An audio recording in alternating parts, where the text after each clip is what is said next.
My 7-year-old daughter's doing virtual school in our living room recently. I heard her teacher address a girl named Kelly a few times, which stuck out to me because my daughter's class is only about 15 kids and I know them all by this point in the year. A couple times more and I realized she was calling my daughter Kelly. My daughter's name is Keely, pronounced Keely.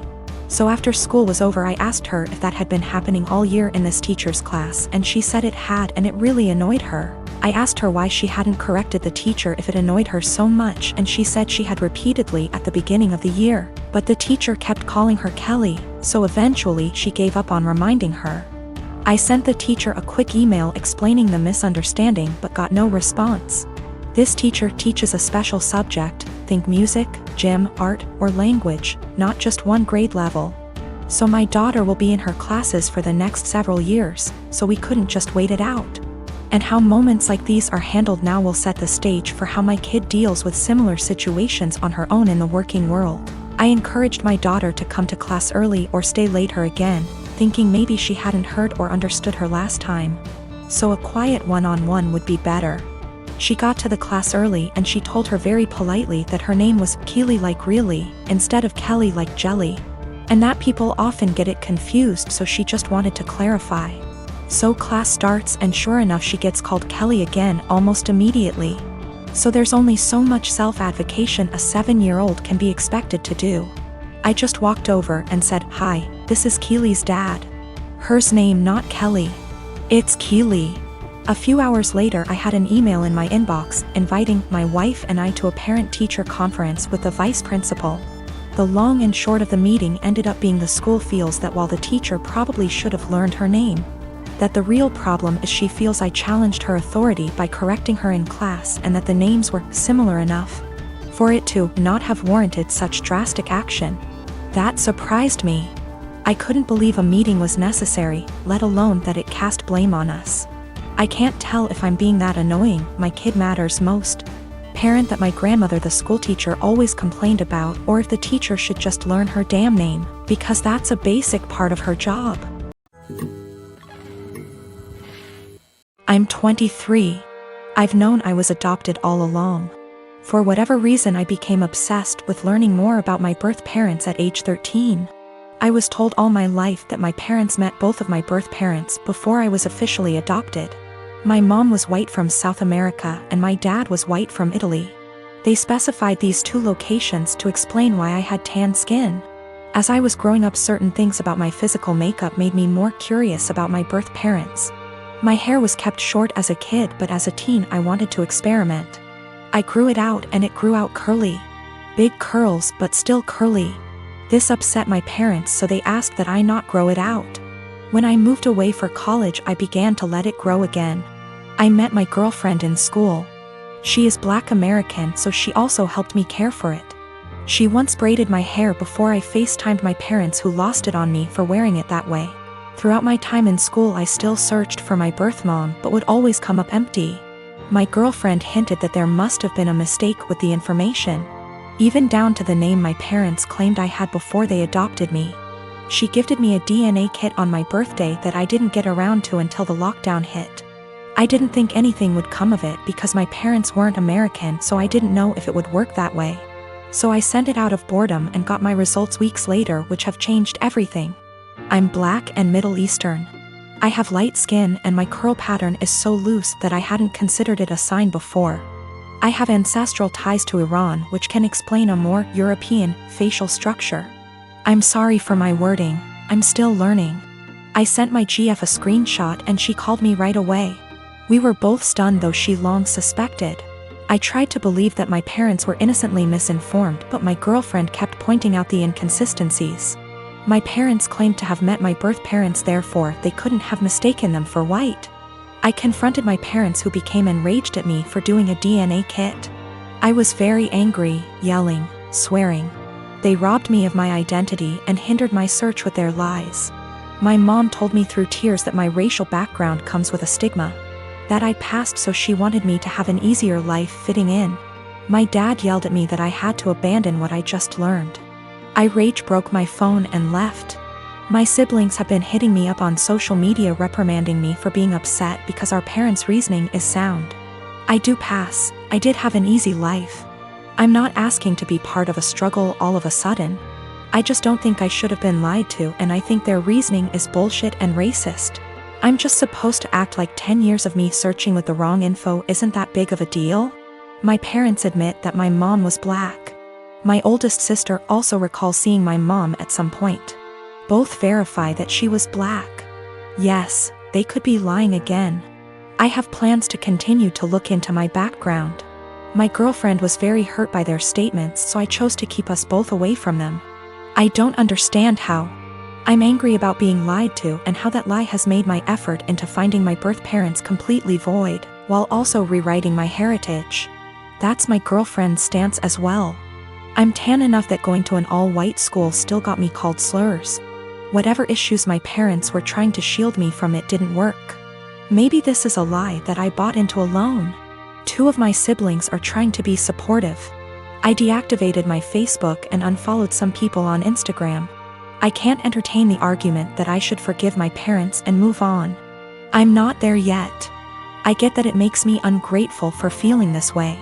I don't hate them, I'm just really upset and disappointed in their decisions. I believe it started when I was around 6 years old.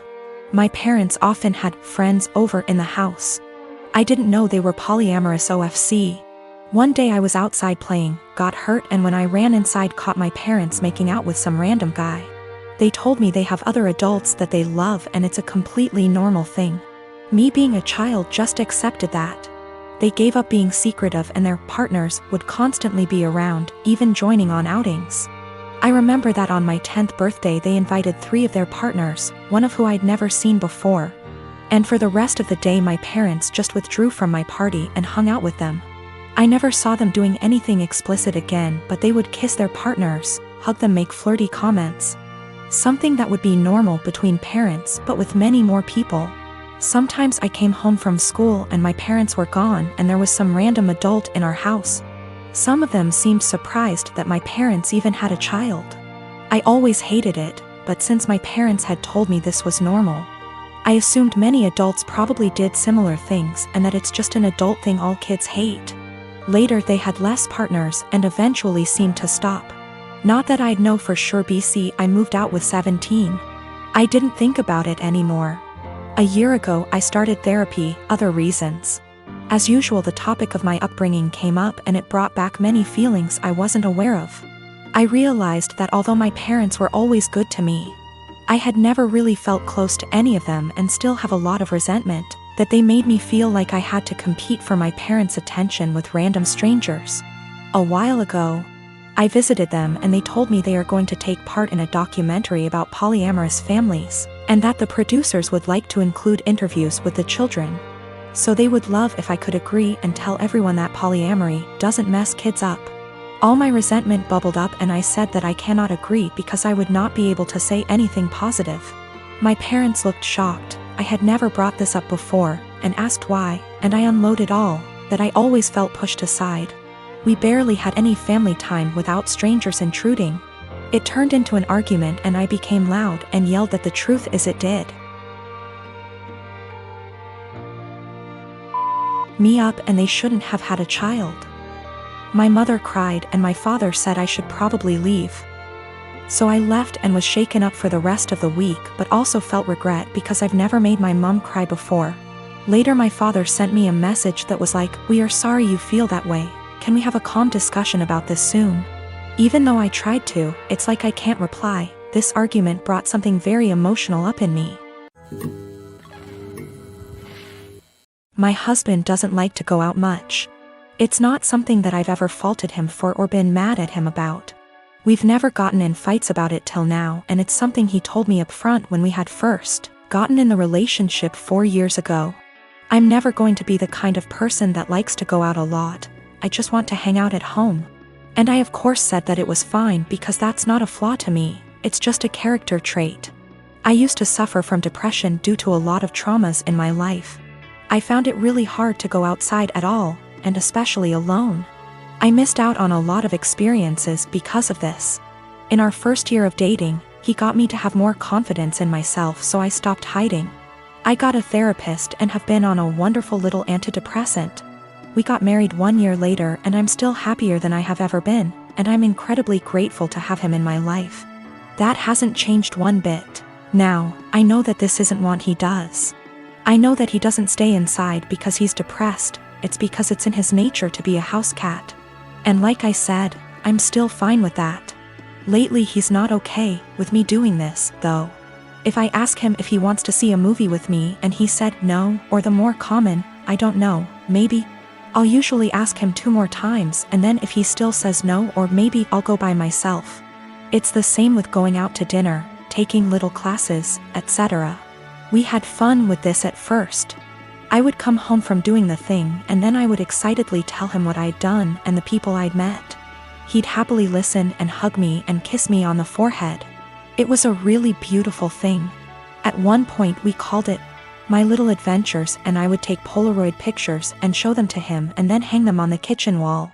It was a seriously beautiful point in our relationship, and the times that we would go out and take Polaroids together were some of the happiest times in my life. I even made it a point to have us go to things that he liked to do. It was great. It was seriously so great. About 2 years ago I asked him, "Hey, I've been really passionate about learning a language and eventually going to this language's place of origin. Do you want to study it with me and then go there too?" And he said no to the language, but maybe to going with me. Cut to now, and I'm pretty good at this language. I decided about 4 months ago that I am going to this place. I asked he would still like to come with me, and he said no and got kind of upset that I had learned this language without him.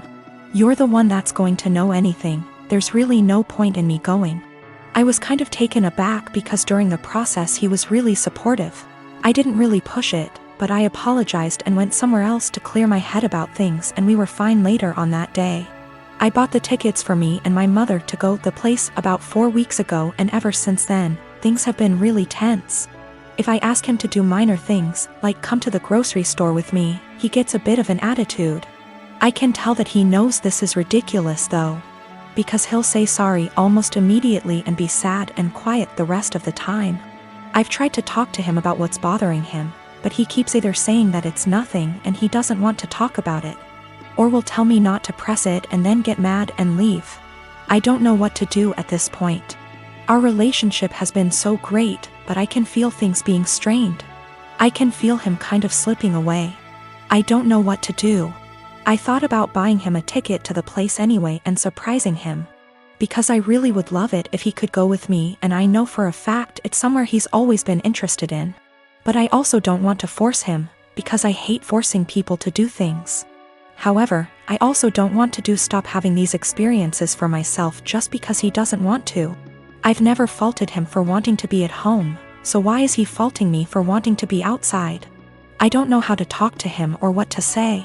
If I have to stop doing things, then I guess I will. But I also feel bad for having to stop, but it's not worth getting a divorce over or having things escalate that bad. I just don't know what to do or where to go from here. We had a bit of a long talk. I'm kind of a mix of exhausted, drained, and excited now. He said he feels like he's drowning in my success. I said I would learn a language, and I did it. I said I would lose 180 pounds, and I did it earlier in our relationship and got the skin surgery. I have a pretty stress-free job, and it's getting to him. He's been trying really hard to just be happy, but it's hard. He understands that it's wrong to feel this way, and between feeling guilty about it and feeling this way at all, it's just been taking its toll. He also has a skin condition that makes him feel cautious of going outside, especially in another country. I never thought this would be the problem, because he's always acted as though it's not a bother to him at all and he doesn't care. He's going to keep trying though, and to seek therapy independent of me because he thinks that he also may really be suffering from depression. Now, I have to say that we do have communication problems.